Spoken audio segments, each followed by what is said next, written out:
দিল্লির নিজামুদ্দিন মার্কাজ থেকে পরিচালিত তাবলিগের মেহনত সারা বিশ্বব্যাপী সমাদৃত। গত ৮ বছর ধরে দেখছি তাবলিগের শতবর্ষী শান্তিপূর্ণ এই মেহনতের মধ্যে হেফাজতে ইসলাম সহ বাংলাদেশের বিভিন্ন রাজনৈতিক ব্যানারের মাওলানাদের অনুচিত অনুপ্রবেশ তাবলিগের ভেতরে বিভাজন এবং অশান্তির অবতারণা করেছে।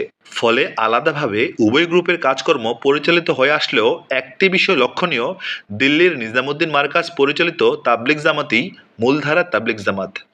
হেফাজত পরিচালিত তাবলিগ নামধারী গ্রুপটি মূলধারা তাবলিগ জামাতের কাজকর্মে সবসময় বাধা দেয়, আক্রমণ করে এবং গায়ে পড়ে পায়ে পায়ে ঝগড়া বাঁধায়। উভয় গ্রুপে যতগুলো গণ্ডগোল হয়েছে, প্রত্যেকটা গণ্ডগোলের প্রেক্ষাপট এবং কারণ পর্যালোচনা করলে সুস্পষ্টভাবে প্রমাণিত যে হেফাজত পরিচালিত অংশ তাদের প্রোগ্রাম বিনা বাধায় আগে করে থাকে।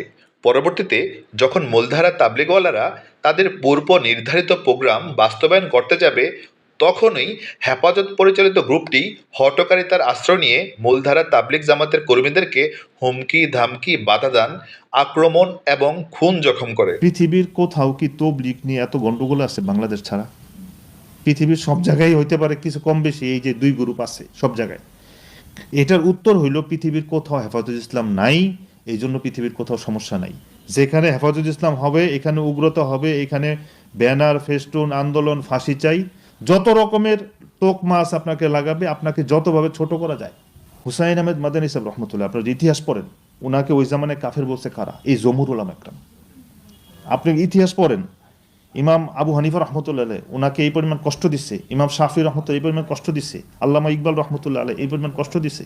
কেননা আপনি যদি তাদের মতাদর্শ না হন, হেফাজত এমন একটা গোষ্ঠী এখন, মানে আপনাকে তাদের কথা মানতেই হবে। যদি না মানেন, আপনি তাদের থেকে যত রকমের অস্ত্র আছে কাফের আপনি না হন। গত ৮ বছর ধরে একই চিত্র।